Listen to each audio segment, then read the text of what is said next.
뭐 이렇게 크게 네 가지 정도로 준비를 했습니다. 먼저 배경과 목적에 대해서 간략하게 말씀을 드리겠습니다. 잘 아시다시피 지금 대한민국의 성장이나 미래는 굉장히 좀 우울한 게 현재의 상황입니다. 잘 아시다시피 지난해 경제 성장률은 2.7%였습니다. 올해 그러면 조금 나아질 것이냐? 처음에 OECD가 예측한 것은 약 한 3%의 경제 성장률. 아마 대한민국의 경제 성장이 한 3% 정도 가면 그나마 기본 베이스는 유지할 수 있다는 생각을 하고 있습니다. 그럼에도 불구하고 3%로 예측했다가 지금 2.6%로 가고 있고요. 현대경제연구원이나 또 민간 경제연구원들은 더욱더 낮은 경제 성장률을 지금 예측을 하고 있습니다. 그런데 그나마 대한민국의 경제와 관련해서 그래도 과거에 다행이었던 것은 그래도 세계 경제 성장률보다는 항상 우리가 높았다는 부분에서 우리가 위안감을 가졌었는데 드디어 대한민국이 더 낮아졌습니다. 아시다시피 세계 경제 성장률이 지난해 약 한 2.9%고요. 대한민국은 2.7%입니다. 그리고 올해 역시 마찬가지로 아마 세계 경제 성장률보다 우리가 더 낮을 거로 예상을 하고 있습니다. 지금 보시면 아시겠습니다. 지금 최근 미국이 가장 잘 나가고 있죠. 미국이 거의 2% 성장을 지금 가져가고 있는 현실이고, 중국은 한 6%대 정도 지금 하고 있습니다. 그리고 EU도 2%가 조금 안 되지만 2%대로 끌어올리기 위해서 노력하고 있는 현황이고요. 일본은 뭐 지금 여전히 조금 어려운 상황입니다. 성장률로 보면. 그렇지만 인구가 젊은 인구가 감소되다 보니까 요즘 고용 부분에서는 굉장히 아베노믹스가 성공하고 있는 게 현재 일본의 상황입니다.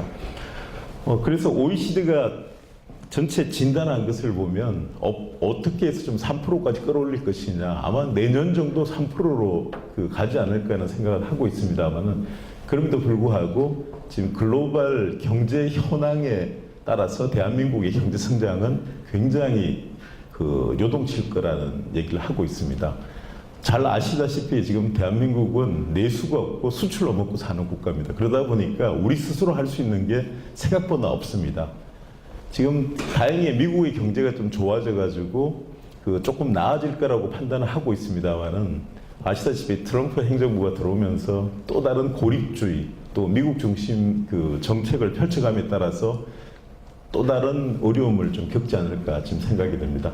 아울러 아시다시피 지금 청탁금지법이라든지 또 이번에 있었던 국정 공백 사태, 이런 것들이 아마 올해 내년 초까지는 조금 어려운 상황으로 가지 않을까 생각이 됩니다.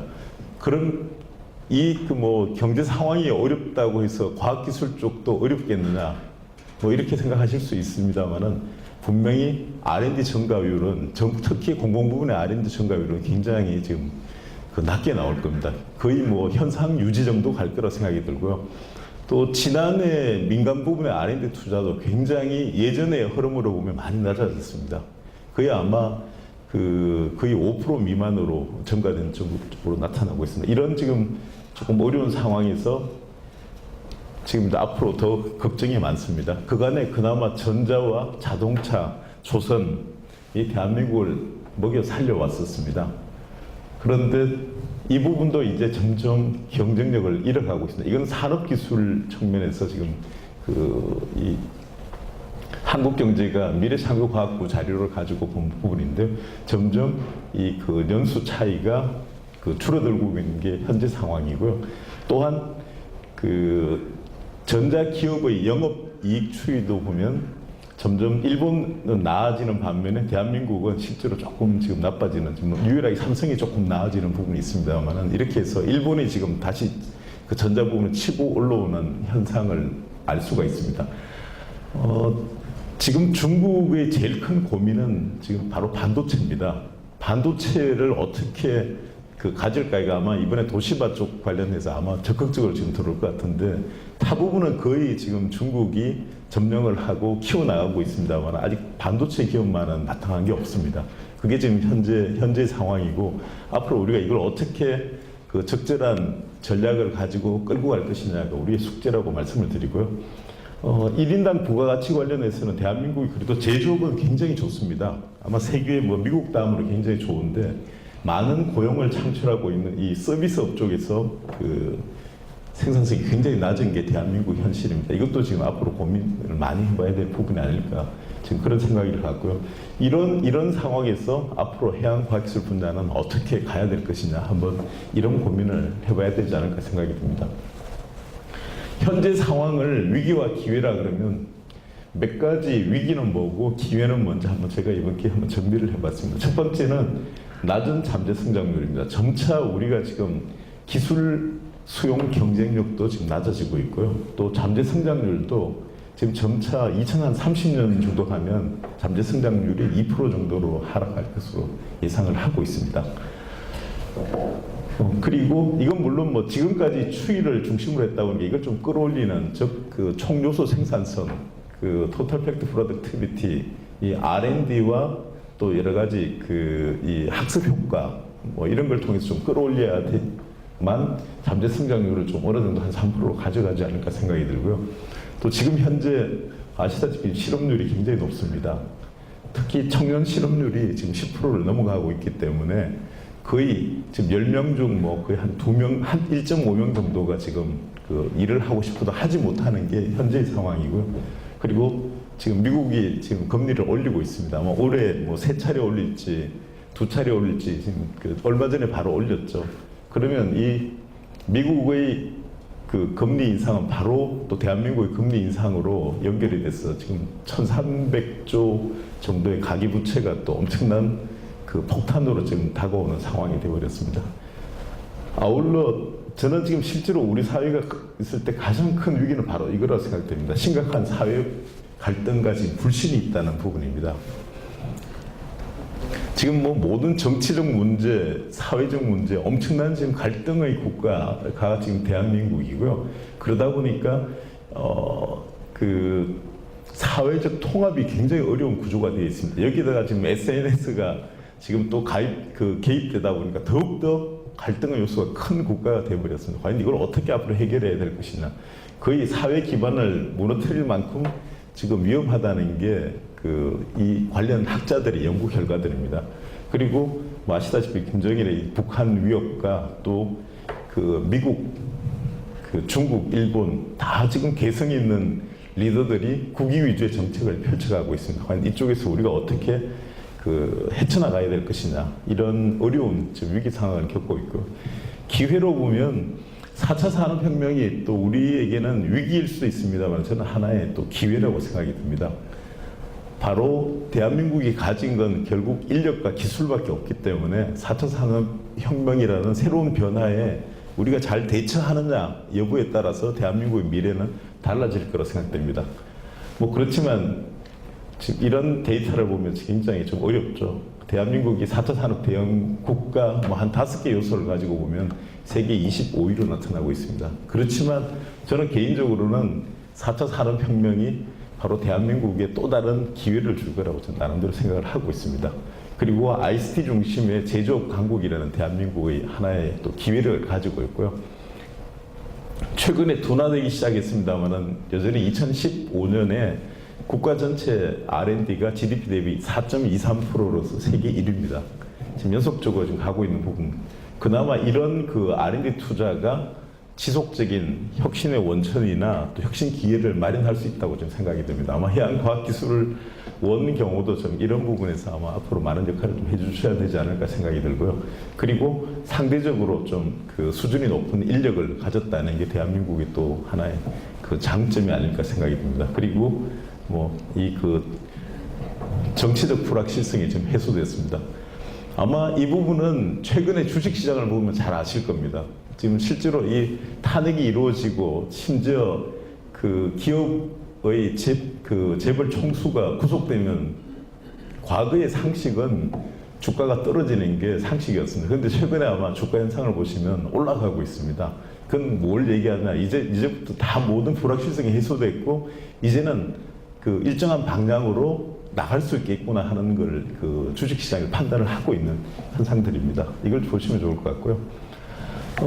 이러한 그 대한민국의 현재 상황에서 그 4차 산업혁명에 대해서 한번 제가 말씀을 드리고자 합니다. 산업혁명이라는 용어는 여러분 알고 계시는 분은 알고 계시겠습니다만 바로 그 아놀드 토인비가 그 18세기 영국에서의 산업혁명에 대한 강의라는 책을 만들면서 산업혁명이라는 용어가 최초로 알려졌습니다. 인더스트리얼 레볼루션이라는 용어가 알려졌고요. 그리고 현재 또 다른 세 개의 버전이, 나머지 세 개의 버전이 있습니다. 또 하나의 버전은 바로 엘빈 토플러가 제3의 물결, The Third Wave라는 그 책을 저술하면서 그 산업혁명을 얘기를 했고요.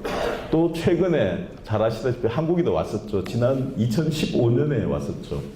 그 대전에 와서 그 특강을 했습니다만은 제레미 리프킨이 바로 3차 산업혁명이라는 책을 저술을 했었습니다.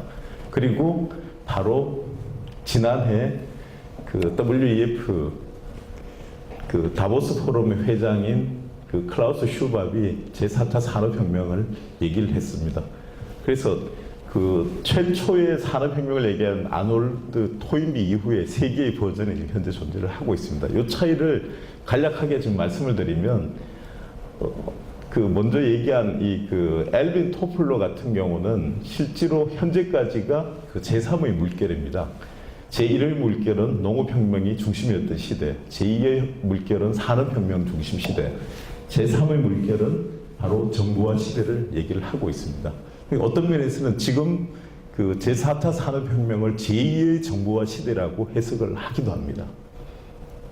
바로 그 측면에서 그 엘빈 토플러의 그 하나의 기여하는 부분이 있었고요. 어떤 면에서 4차 산업혁명은 말씀드렸듯이 여전히 엘빈 토플러가 얘기하는 제3의 물결, 정보화 시대의 또 다른 하나의 그 변형 형태라고 보시면 될 것 같습니다. 그리고 바로 얼마 전에 얘기한 제레미 리프킨은 산업혁명을 세 가지 요소의 결합이라고 얘기를 했습니다. 뭐냐? 하나는 통신입니다. 그리고 두 번째는 에너지입니다. 세 번째는 운송수단입니다. 그 세 가지가 결합된 것이 바로 산업혁명의 그 모습이다. 얘기하면서 그 제1차 산업혁명은 그 영국의 어떤 그 당시의 전신망과 석탄 에너지 그리고 전기기관차라는 걸 통해서 그 산업혁명을 그 진행했다고 그 해석을 하고 있고요. 제2차 산업혁명은 바로 그 미국의 그 집중화된 통신망과 그리고 전기 에너지, 전력망 그리고 그 독일의 내연기관 아시다시피 가솔린이나 뭐 디젤 엔진들이 구성된 게 제2차 산업혁명의 핵심이라고 얘기를 했습니다. 그리고 드디어 3차 그 산업혁명은 여러분 잘 아실 겁니다. 바로 이제 IoT로 연결되는 초연결 그리고 신재생에너지 아울러 이제는 무인 자동차 그러니까 무인 그 운송수단이 이루어지고 있는 새로운 형태의 그 산업혁명의 제3차 산업혁명이라고 정의를 했습니다. 뭐 그 측면에서는 4차 산업혁명과 크게 다를 바가 없죠. 근데 4차 산업혁명이 조금 더 의미를 부여한다 그러면 바로 인공지능을 강조했다는 거죠. 과거에 그 우리가 얘기하는 그 생산 방식이나 그런 사회 시스템이 주로 그 기계화로 대처하는, 자동화로 대처하는 부분들은 주로 그 인간의 어떤 육체적, 물리적인 측면에서의 그 대체 역할이었습니다.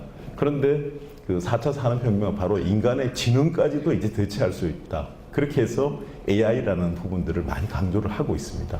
물론 뭐 4차 산업혁명은 다른 측면에서도 해석이 되고 있고, 이런 이 구글이 약 한 뭐 4,700억 정도, 거의 5천억의 그 사들인 뭐 딥마인드 테크놀로지라든지 이제 뭐 빅데이터 부분, 그리고 모든 초연결 사회를 가져가게 되는 IoT 부분들, 그리고 이런 바이오 부분에서 그 유전자를 그 편집하는 뭐 유전자 가위 기술들 뭐 이런 것들이 진행이 되고 있고요. 여러분 이거 왜 이렇게 올라갔느냐? 이건 뭐 여기 착 가면 있습니다만은 바로 인구의 증가가 이렇게 지금 2013년 현재 약 한 70억 정도 이렇게 급격하게 변화되는 시기이고 인구가 늘어났다는 걸 의미하고 있고 이런 인구 속에서 또 다른 이제 새로운 산업과 또 그 새로운 기술들이 이걸 지금 이제 만들어가고 또 이런 인구들을 먹여 살리고 있는 부분입니다. 근데 여기서 그 클라우스 슈밥이 제4차 산업혁명을 얘기하면서 많이 강조했던 부분이 바로 이러한 기술로 인한 파괴 효과와 또 다른 기술이 생김으로 인해 가지고 생기는 그 고용을 창출하는 바로 자본 효과라는 용어를 씁니다. 과거에는 파괴 효과보다는 자본 효과가 더 컸기 때문에 일자리 문제는 큰 문제가 없었다 그럽니다. 그런데 드디어 4차 산업혁명기 어떻게 보면 제2의 정부화 시대로 진입하면서 이제는 파괴 효과가 자본 효과보다 훨씬 클 거다. 그래서 옥스퍼드 대학 마틴 스쿨에서 나왔던 보고서를 인용해서 기존 앞으로 20년 이내에 기존 직업의 47%가 없어질 거다. 그리고 앞으로 약 한 500만 개의 지금 일자리가 사라질 거다. 이런 경고를 하면서 굉장히 유명해졌습니다.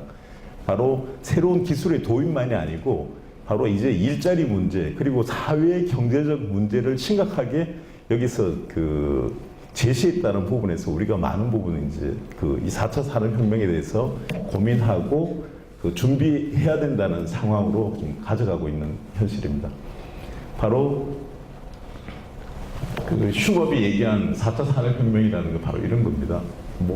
어떻게 보면 어렵고, 지금 여러 가지 사전에서 4차 산업혁명을 나름대로 정의는 하고 있습니다만은, 클라우스 슈밥은 딱 이렇게 정의를 했습니다. 물리적, 디지털, 바이오 기술이 새롭고 다양한 방식으로 융합된 과거와 다른 훨씬 복잡한 형태를 지향하는 변화, 트랜스포메이션, 그 시기가 바로 4차 산업혁명 시기다. 드디어 지금의 세계는 4차 산업혁명 시기에 이제 진입을 했다. 우리 앞으로 여기서 일어나는 일들을 예견하면서 이거 대처할 준비가 필요하다.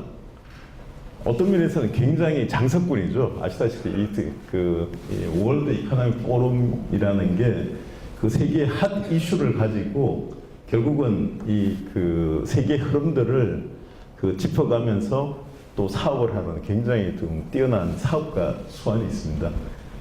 그럼에도 불구하고 인류가 지금 이제 우려하는 것은 바로 그런 부분이죠. 앞으로 닥칠 일에 대해서 우리는 준비를 해야 된다. 그 부분에서 많은 준비를 하고 있고요. 여기서 이제 필요한 부분들이 바로 물리학 기술, 그리고 디지털 기술, 생물학 기술, 이게 지금 결합된다. 그래서 인공지능이나 초연결 사회가 일어나고 있고, 여기서 일어나는 여러 사회 경제적 변화에 대해서 우리가 조금 더 고민을 해야 된다. 이런 시사점을 제시를 하고 있습니다. 이런 4차 산업혁명에 앞에서 말씀드렸습니다만은 엘빈 토플러나 제레미 립킨이 얘기한 부분도 있습니다만은 실제로 가장 이 아이디어를 받은 것은 바로 독일의 인더스트리 4.0입니다. 독일의 인더스트리 4.0은 여러분들 잘 아시고 계실 거라고 생각합니다. 우리의 경우는 스마트 팩토리로 많이 알려졌는데 이 부분도 우리가 조금 반성할 부분이 있다고 생각이 듭니다. 바로 독일이 실제로 2006년경에 더 하이텍 스트래티지라는 걸 마련을 합니다. 이게 처음에는 이 기간으로 준비되어 있다가 드디어 2010년에 가면 하이텍 스트래티지 2020이라는 걸로 발전해서 지금 이제 전개되고 있는 상황입니다. 바로 독일의 하이텍 스트래티지 중에서 전체 10개의 아이템들이 나타나고 있습니다. 거기에 하나가 바로 이 커뮤니케이션, 바로 인터넷과 그리고 여러 가지 연결 수단을 통해서 또 다른 제조업의 강국을 유지해 나가는, 바로 독일의 제조업 강국을 유지하기 위한 전략 중에 하나가 바로 인더스트리 4.0이었습니다. 물론 대한민국도 스마트 팩토리라는 쪽 제조업 3.0으로 산업부가 준비를 해 나가는 걸 알고 있습니다만은, 실제로 이 부분에 대해서 우리가 너무 단순한 해석만 받아온 게 아닐까, 그런 생각을 해봅니다. 왜냐, 바로 인더스트리 4.0은 독일의 하이텍 전략의 하나로서 지속이 됐고요. 그리고 뒤에 가서 잠깐 말씀드리겠습니다만은, 이 굉장히 재미있는 현상들이 있습니다. 바로 다양한 주체들의 콜라보레이션을 지금 하고 있다는 부분이고요. 바로 이 사진은 그 2012년도에 바로 하노바에서 독일 수상이 이 푸틴과 옆에 같이 있으면서 인더스트리 4.0에 대한 보고를 받는 장면을 지금 찍은 사진입니다. 왜 우리가 독일의 제조업 4.0을 정확하게 해석하지 못하느냐, 바로 이 하나의 그림이 이걸 나타내고 있습니다. 독일은 보니까 스마트 팩토리라는 관점에서 제조업 4.0을 시작을 했지만 이걸 보니까 궁극적으로 심각한 문제가 발생하겠구나 하는 고민을 했습니다. 바로 이 부분입니다. 휴먼 비잉과 워크, 바로 일자리 문제가 생기겠구나, 이런 고민을 시작을 했습니다. 과연 이걸 어떻게 앞으로 헤쳐나갈 것이냐, 이런 고민들을 하면서 이 워킹 그룹을 이렇게 구성을 했습니다. 스마트 팩토리 부분, 리얼 엔바이런먼트, 그리고 이코노믹 엔바이런먼트, 휴먼 비잉 앤 워크, 또 테크놀로지 팩터, 이렇게 구성해서 다양한 주체들이 지금 참여하고 있고, 과연 제조업 4.0을 통해서 독일의 지속 가능한 제조업 강국을 유지하는 한편 여기서 발생할 문제들을 어떻게 해결할 것이냐, 이런 고민들을 많이 해왔다는 거죠.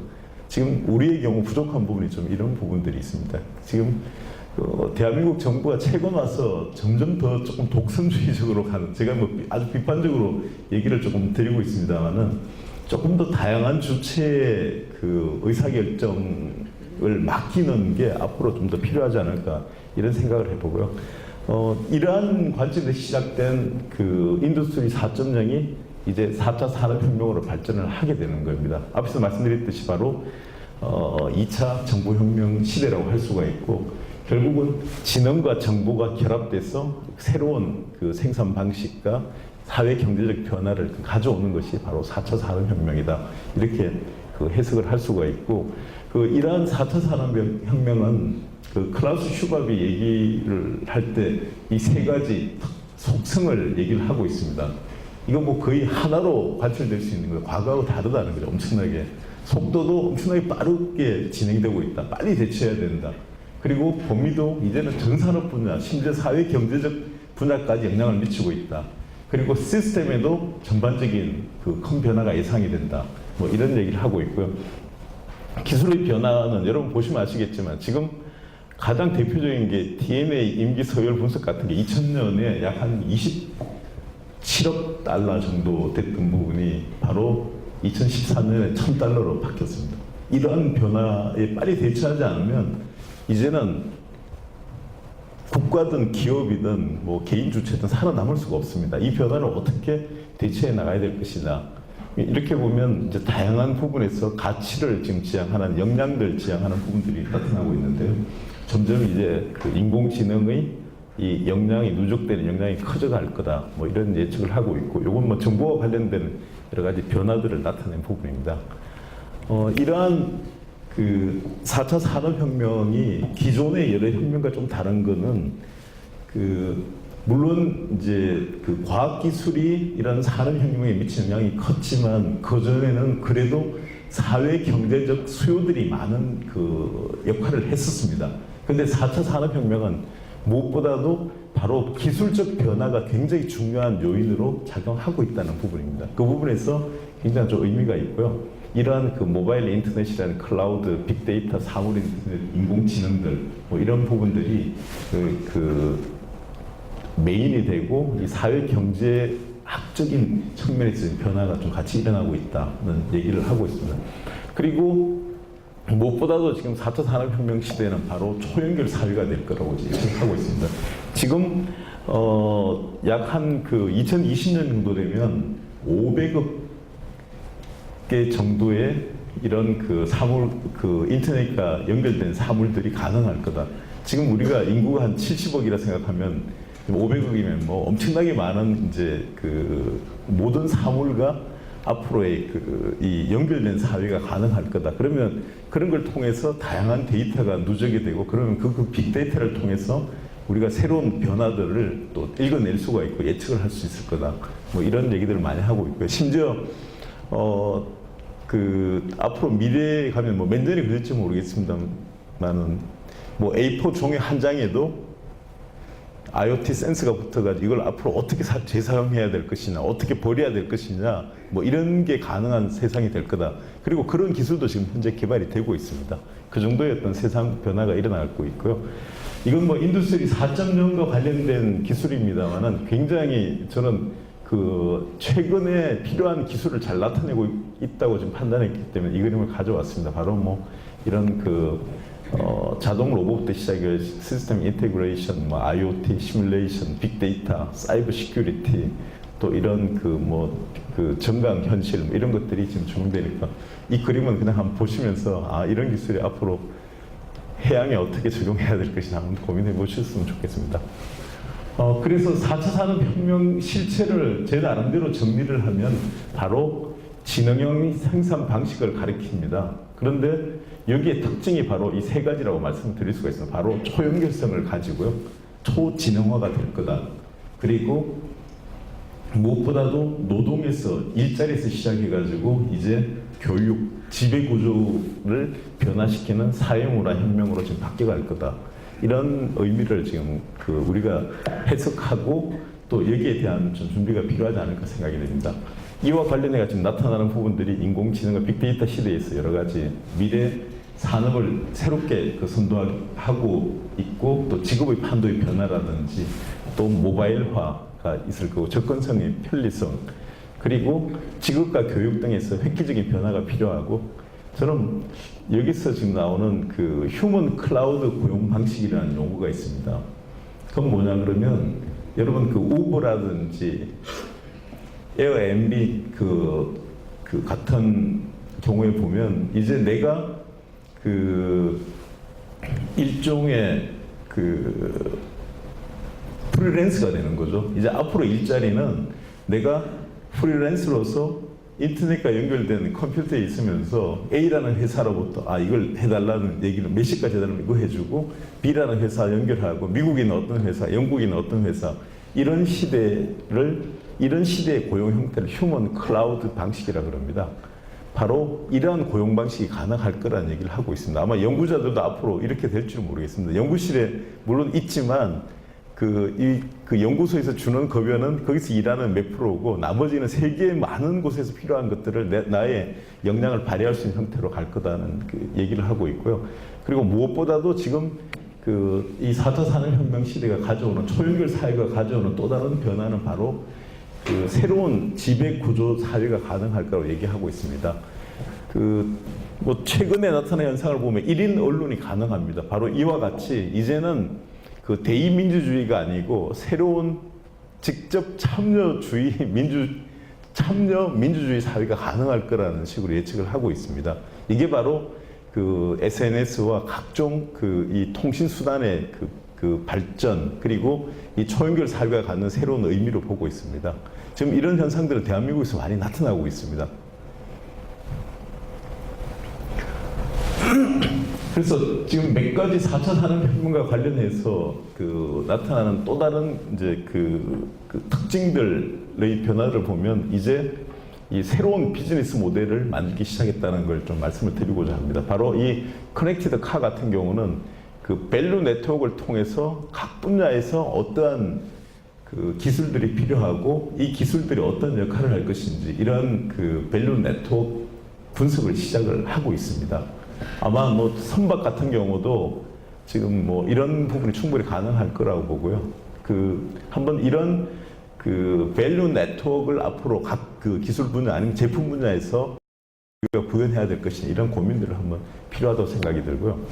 또 하나는 바로 이 4차 산업혁명이 산업혁명 관점에서 이제는 점점 이 플랫폼 혁명 그리고 노동 일자리 새로운 거버넌스 변화로 바뀌어가고 있다는 것을 좀 고려를 해야 될 것 같습니다. 여기서 주는 임플리케이션이 굉장히 크지 않을까 좀 생각이 듭니다. 이런 진화 과정을 봤으면 좋을 것 같고요.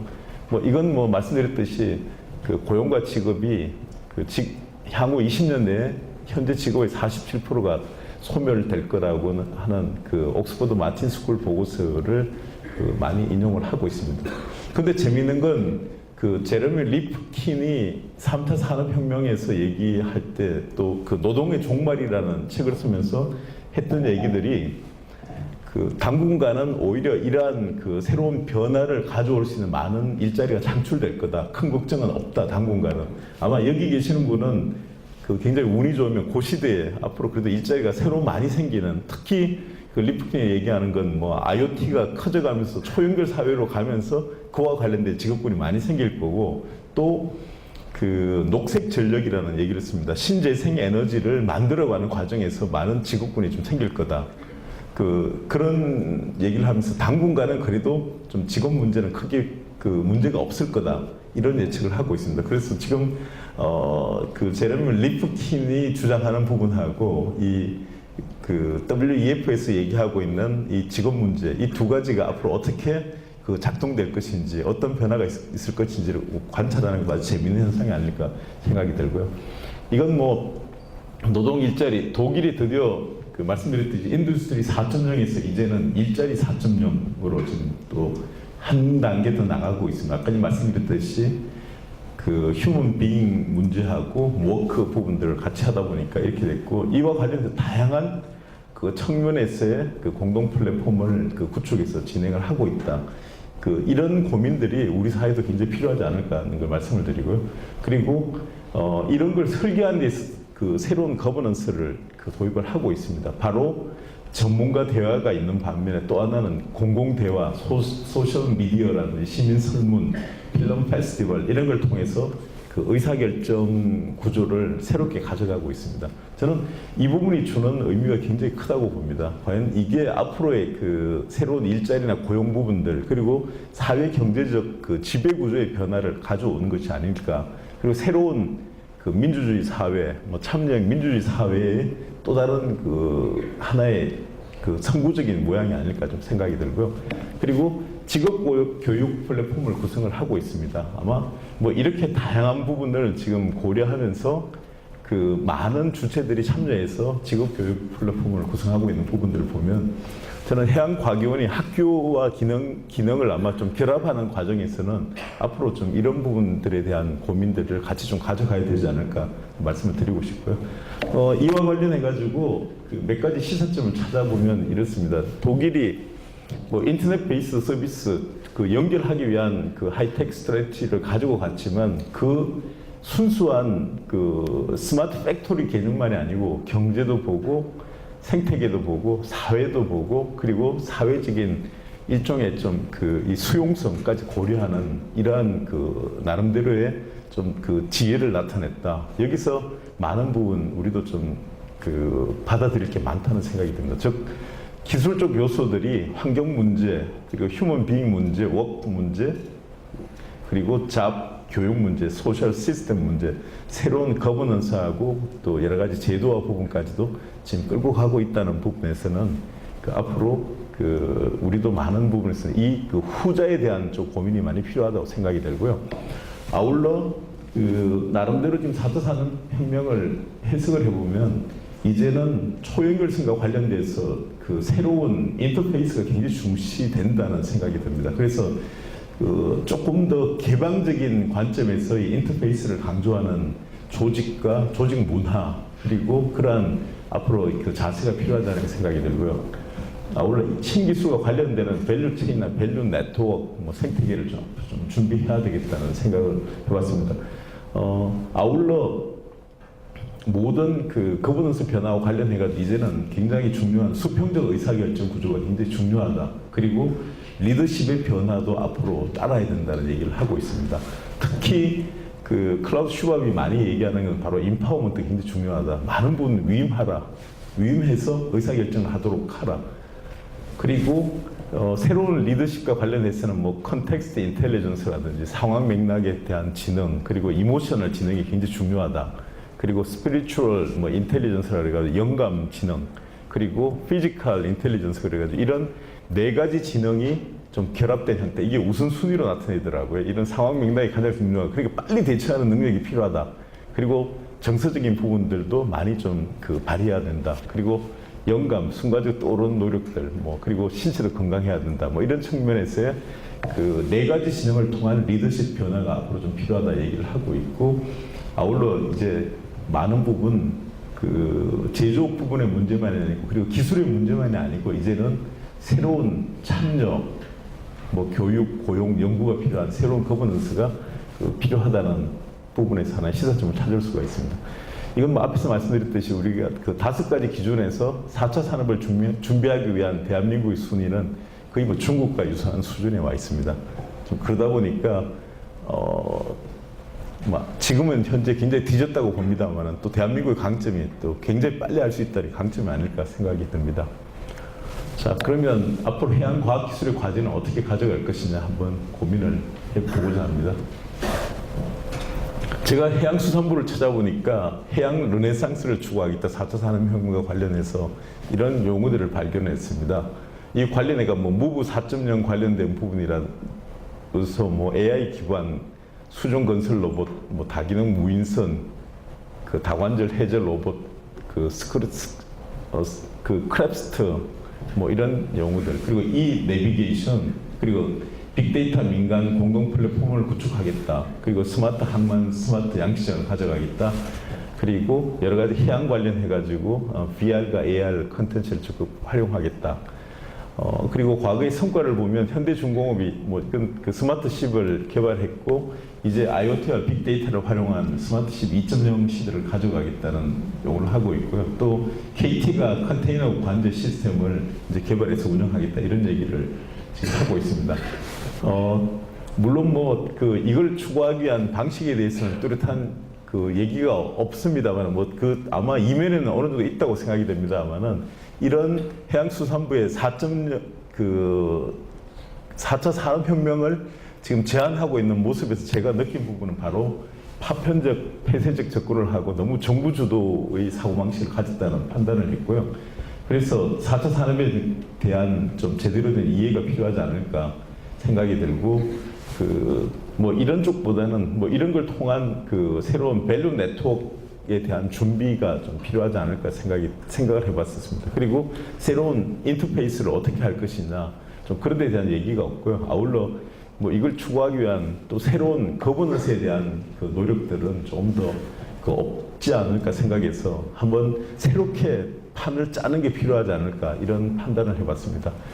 그래서 제대로 된 해양 르네상스를 가져가기 위해서 제 나름대로 몇 가지 한번 새로운 접근이라고 한번 제안을 해봤었습니다. 첫 번째가 새로운 인터페이스를 좀 시도하는 게 좋겠다. 자, 이건 뭐 해저 주거 공간입니다. 뭐 이런 부분들.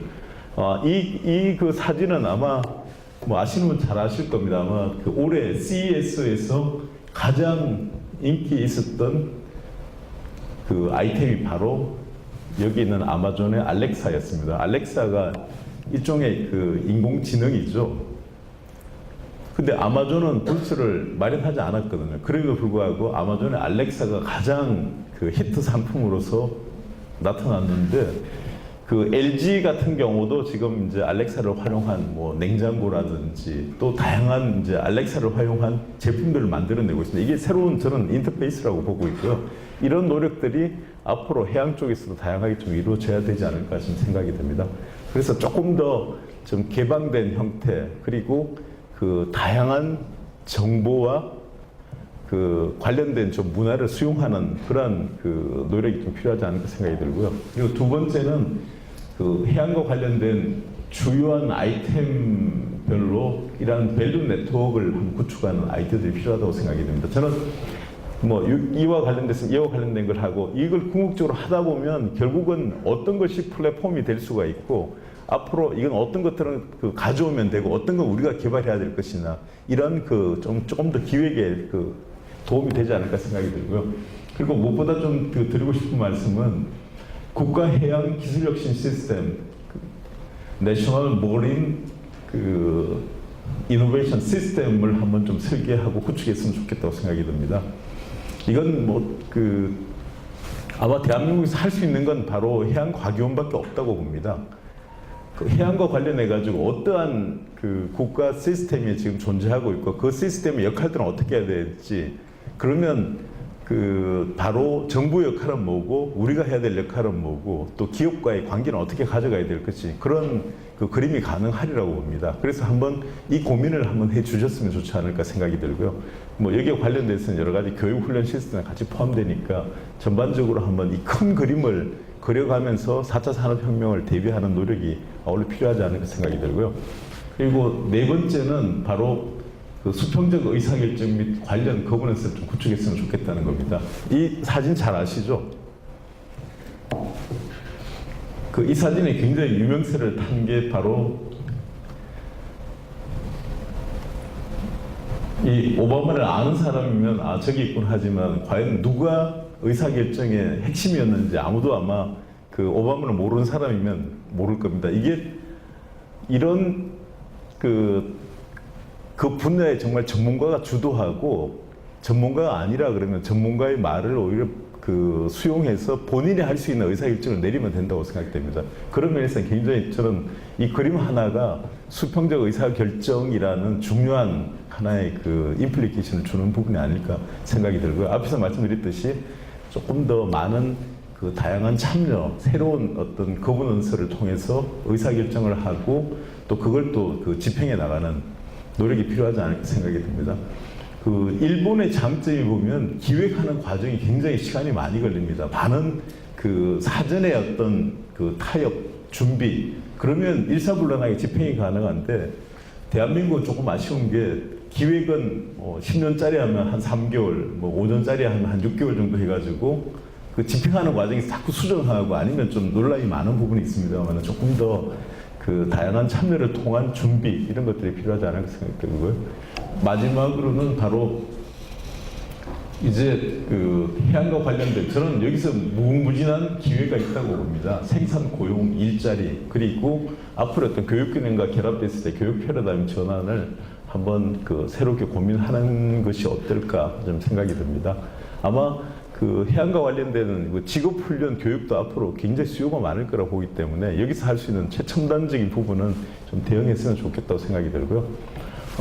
이와 관련해서 이제 키오스트 해양과학기술원이 조금 했으면 좋겠다는 몇 가지 제가 좀 제안을 드릴까 합니다. 바로 이제 연구와 바로 고등교육이 결합되는 부분에서 이제 산업까지도 앞으로 결합되는 영역을 국가 핵심 시스템을 통해서 조금 더 같이 관점을 봤으면 좋겠다는 거고 이것까지 하시면 좋겠다는 의미는 아닙니다. 분명히 이것까지 고려해야지만 제대로 된 정책을 만들 수 있다는 부분입니다. 저는 키스텝에 이제 지난 하반기에 한국 과총에 있다가 복귀해 보니까 굉장히 아쉬운 부분이 너무 업스트림 예산 조정에만 신경을 쓰지 이노베이션 전 과정에 대해서 너무 지금 보지 않는다는 게 굉장히 아쉬움을 많이 느꼈습니다. 예산 조정을 하더라도 연구자의 현재의 위치, 산업의 위치를 알아야지만 실제로 제대로 된 조정이 가능합니다. 그래서 전 프로세스에 대해서는 최소한 전체적인 동향이나 흐름들, 그게 갖는 의미들을 가지고 그 부분의 역할을 할 때 제대로 된 균형이라든지 조화가 가능하지 않을까 생각이 들고요. 바로 해양과학기술 혁신 관점에서 4차 산업혁명을 좀 주도해 주셨으면 하는 부분입니다. 여기서는 무엇보다 저는 중요하게 제가 정책을 해서 그런지 모르겠습니다만은 브레인 기능이 가장 중요하다. 결국은 예측 또 앞에서 말씀드렸던 그런 다양한 지능 기능들, 기획 기능들이 좀 더 강화됐으면 좋겠다는 말씀을 드리고요. 아울러 이 앙트로포르니알 인스티튜트 이건 아마 서섹스 대학의 마리아나 마추카토 교수가 최근에 많이 강조하는 부분이죠. 앙트로포르니알 스테이트라 그래가지고 이제는 좀 기업가적 정신을 가진 국가가 필요하다. 그러면서 조금 혁신 원천을 만들어내는 역할을 앞으로 국가가 해줬으면 좋겠다는 논의를 하고 있습니다. 거기서 대표적으로 지금 사례를 들고 있는 게 바로 미국의 DARPA입니다. 바로 방위 고등 연구 계획국이라 할 수 있죠. 아마 DARPA에서 만든 혁신 기술들이 대부분 다 지금 적용되고 있고 애플 같은 경우도 DARPA가 만든 핵심 기술들을 거의 다 사용하고 있습니다. 그 정도로 조금 더 이제는 공공 부분이 좀 기업가형, 모험가형 그 접근 방법을 좀 필요로 한다는 말씀을 드리고 싶고요. 그리고 뭐 기초 원천 플랫폼 기술 분야가 좀 필요하고 관련된 뭐 너무 모든 걸 다 지금 제가 말씀드리는 것 같은데 교육 시스템도 이제는 조금 더 이런 관점에서 좀 구축했으면 좋지 않을까 생각이 들고요. 궁극적으로 해양 이제 기술혁신 시스템의 허브 역할을 하고 그리고 저는 필요하다면 글로벌 뭐 머린 이노베이션 시스템 아마 대한민국이 앞으로 확장하는 해양밖에 없다고 봅니다. 그래서 이 확장성 물론 우주도 있습니다만은 해양 쪽으로 좀 많이 확장하는 쪽에서 새로운 일자리 창출을 가져갔으면 좋겠다고 생각을 합니다. 뭐 이 배는 아마 여기 계시면 대부분 다 아실 것 같은데 이 배 사진이 바로 프람호입니다. 노르웨이에 가면 두 명의 유명한 센이라는 사람이 있다 그럽니다. 한 사람이 바로 이 아문센입니다.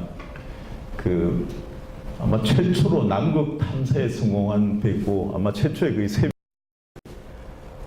이 프람이라는 배 이름이 아마 진전이라는 뜻의 노르웨이어입니다. 저는 무한한 앞으로의 도전 정신이 바로 이러한 성과를 낼 수가 있지 않을까 생각이 들고요. 이 프람호가 남극과 북극까지 같이 갔었죠. 이 배를 만든 사람이 바로 난센이 설계하고 아마 세계 최초의 서빙선 생각됩니다. 이런 측면에서의 조금 더 해양이라는 관점에서의 조금 더 모험가적 정신, 뭐 기업가적 정신들이 좀 발휘된다 그러면 대한민국 미래 그리고 4차 산업혁명을 대비하는 또 충분한 준비가 가능하지 않을까 생각이 들어서 기술원을 통한 제4차 산업혁명의 또 새로운 전개 그리고 대한민국의 발전을 기대하면서 제 강의는 마치도록 하겠습니다. 바로 이게 프람호 박물관, 오슬로에 있는 프람호 박물관 사진입니다. 뭐 한번 가보실 분도 많이 있을 거라 생각이 듭니다만은 조금 더 이런 기회를 통해서 좀 더 그런 혁신적이고 창의적인 모험적인 그런 새로운 문화가 좀 만들어지고 또 그게 실현될 수 있는 날을 기대하고자 하면서 제 강의 이상 마치도록 하겠습니다. 감사합니다.